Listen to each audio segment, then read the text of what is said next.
ప్రభుత్వం ఏర్పడిన తర్వాత మొదటిసారి పిఏసీ సమావేశం జరుగుతుంది. ప్రస్తుతం మనం గాంధీ భవన్లో ఉన్నాం. మనతో పాటు కాంగ్రెస్ నేత అద్దంకి దయాకర్ గారు మనతో ఉన్నారు. అసలు ఈ సమావేశం ఉద్దేశం ఏందని చెప్పేసి వారిని అడిగి మరిన్ని విషయాలు తెలుసుకుందాం. చెప్పండి సార్, అసలు ఈ సమావేశంలో మీరు ఏ అంశాల మీద చర్చ జరుగుతుంది? ఇప్పుడు వచ్చిన ప్రభుత్వం జరుగుతున్న తీరు, తీసుకోవాల్సిన చర్యలు, భవిష్యత్తులో పార్టీకి వివిధ అంశాల్లో ఉన్న గ్యాప్స్ అన్నిటిని కూడా ఎట్లా ఫిలప్ చేయాలనే దాని విషయంలో ఈ మీటింగ్ ఉంటుంది. సో పిఏసీ అనేది పార్టీ యొక్క అత్యున్నతమైన నిర్ణాయక మండలి. ఇప్పుడు ఈ రాష్ట్రానికి ముఖ్యమంత్రి అయిన రేవంత్ రెడ్డి గారు మొట్టమొదటిసారి ఈ సమావేశంలో పాల్గొని పార్టీ కార్యాచరణను, ప్రభుత్వ కార్యాచరణను ఎట్లా కలిపి తీసుకుపోవాలనే దగ్గర ఒక అనుసంధాన కార్యక్రమంగా దీన్ని మనం చూడాల్సి వస్తుంది. 6 గ్యారెంటీల్లో 2 అమలే, మిగతా ఎప్పుడు అమలయ్యే అవకాశం? అది చట్టం అయ్యే అవకాశం ఉంది. 100 రోజుల వరకు, 1వ రోజు నుంచి కూడా మొదలైంది కదా, 100 రోజుల వరకు 6 గ్యారెంటీలు ఉంటాయి. ఇప్పుడు ఫర్ ఎగ్జాంపుల్ మీకు ఇప్పుడు మహాలక్ష్మికి సంబంధించిన పథకమే ఉన్నది. లబ్ధిదారుల ఎంపిక అనేది మొడాలిటీస్ రావాలి, ఎవరికి ఇవ్వాలి, ఏ స్థాయి మహిళలకు ఇవ్వాలి, ఎంత మేరకు ఇవ్వాలి అనే అంశంలో తయారు చేయాలి కదా, కూర్చోవాలి కదా.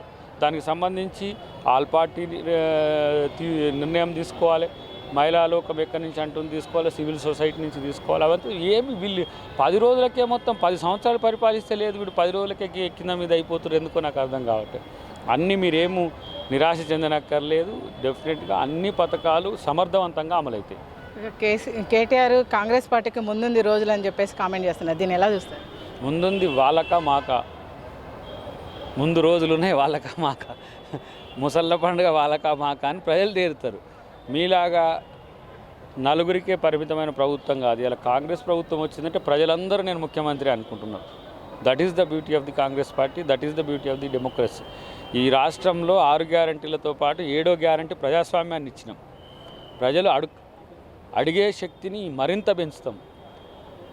ప్రజలకు మరింత అధికారాన్ని బదలాయించే పరిస్థితుల్లో కూడా కాంగ్రెస్ పార్టీ ఉంటుంది. అంటే ఏంది, సామాన్యులు సైతం ఇప్పుడు సమాచార హక్కు చట్టం ఉన్నది, దాన్ని మళ్ళీ ఎట్లా ఎంపవర్ చేయాలనే విషయంలో కూడా, తర్వాత రచ్చబండల పేరు మీద కానీ మిగతా గ్రామ కమిటీల పేరు మీద కానీ ప్రజలకు పథకాలు అమలు జరిగే తీరును, వాటిని కూడా ఫీడ్బ్యాక్ చేసుకునే వ్యవస్థను తయారు చేస్తాం.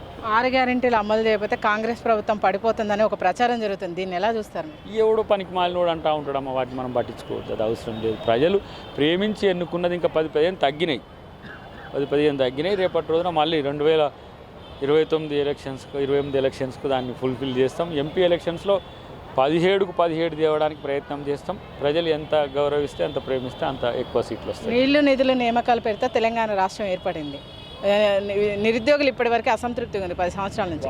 మరి మీ ప్రభుత్వం ఇప్పుడు చేయబోయేది నోటిఫికేషన్లు ఎప్పుడు విడుదలయ్యే అవకాశం ఉందండి? ఇప్పుడు జాబ్ క్యాలెండర్లో జనవరి నెల మొత్తం జాబ్ క్యాలెండర్ గ్రూప్ 1కు ఒక డేటు, గ్రూప్ 2కి ఒక డేటు, గ్రూప్ 3కి ఒక డేటు, గ్రూప్ 4కి ఒక డేట్ ఇచ్చినాం.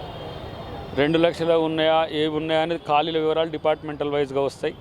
టీఎస్పీఎస్సీ ఖాళీలు వస్తాయి, విద్యాశాఖకు సంబంధించి అట్లా డిపార్ట్మెంటల్ మొత్తం వస్తాయి. వచ్చిన తర్వాత ఒక్కొక్క దానికి ఒక్కొక్క డేట్ ఇవ్వడం, దానికి నోటిఫికేషన్ డేట్, ఎగ్జామ్ డేట్, వీలైతే ప్రిలిమ్స్ అయితే ప్రిలిమ్స్ డేటు, మెయిన్స్ అయితే మెయిన్స్ డేటు, చివరికి అపాయింటెడ్ డేట్తో సహా ఆ రోజు రివ్యూ చేసి ఆ డేట్ల వారిగానే వాళ్ళకు ఉద్యోగాలు ఇస్తాం. నామినేట్ పదవులు ఈసారి మీకు ఏమైనా అవకాశం ఉందంటారు? ఇస్తారేమో, ఇస్తే తీసుకుంటాం. అంటే ఆల్రెడీ ఇప్పటికే తుంగతుర్తి నియోజకవర్గంలో ఆ ప్రజలందరూ ఎమ్మెల్యేగా చూద్దాం అనుకున్నారు, కాలేదు. మరి ఇప్పుడు ఏముంటుంది అవకాశం? ఇప్పుడు నేను పోటీ చేసి గెలిస్తే తుంగతుర్తికి ఎమ్మెల్యేని అవుతుంటే, త్యాగం చేయడం వల్ల 119 కాదు, మొత్తం తెలుగు వాళ్ళు ఎక్కడుంటే వాళ్ళందరికీ ప్రతినిధిని అయినా. సో ఆ మేరకు పార్టీ నిర్ణయం తీసుకొని ఏది ఇప్పుడు అధికారం, పదవి అనే దాంతోనే అద్దంకి దయాకర్ 20 సంవత్సరాలు ప్రజా జీవితంలో లేడు. ఒక 10 సంవత్సరాలు ఉద్యమ జీవితంలో ఉన్నాడు, ఇంకో 10 సంవత్సరాలు కాంగ్రెస్ పార్టీ జీవితంలో ఉన్నాడు. కాబట్టి నాకు వచ్చే పదవి గురించి ఆదుర్దా కంటే పార్టీ అధికారంలోకి రావాలనే ఆలోచన ఎక్కువ ఉండే నాకు. కాబట్టి అదేం పెద్ద త్యాగము కాదు, దానికి ఏం పెద్ద ట్యాగ్ కట్టాల్సిన అవసరమే లేదు. ప్రత్యామ్నాయం ఇంకోటి, అది కాకపోతే ఇంకో దగ్గర వినియోగించుకోవాలని ఒక వ్యూహంతో అధిష్టానం ఉన్నది. కాబట్టి దయాకర్ని అప్పటికి ఆపింది. ప్రచారంలో ఉపయోగపడ్డా కదా నేను, వివిధ ప్రాంతాల్లో ప్రచారం చేసి, కీన్ కాంటెస్ట్లో ఉన్న దగ్గర ప్రచారం చేసి వాళ్ళ గెలుపులో నేను ఇంత భాగమైన కదా. కాబట్టి పార్టీ అధికారం లక్ష్యం తప్పితే అధికారంలోకి అద్దంకి దయాకర్ రావడం అనేది లక్ష్యంగా విధానాలు ఉండవు. డెఫినెట్గా పార్టీ నేను చేసిన కృషిని, శ్రమను గమనిస్తుంది. నాకు తగి రీతిన వాళ్ళు గౌరవం ఇస్తారు, నాకు అవకాశం కల్పిస్తారని అంచనా అయితే ఉంది. అధిష్టానం ఇచ్చే నిర్ణయానికి తను కట్టుబడి ఉంటానని, తను ఏ పదవులు ఇచ్చినా తన కొనసాగుతానని చెప్పేసి అద్దంకి దయాకర్ అంటున్నారు. కెమెరామెన్ వెంకటేష్తో స్పందన, మాస్టర్ కి టీవీ, హైదరాబాద్.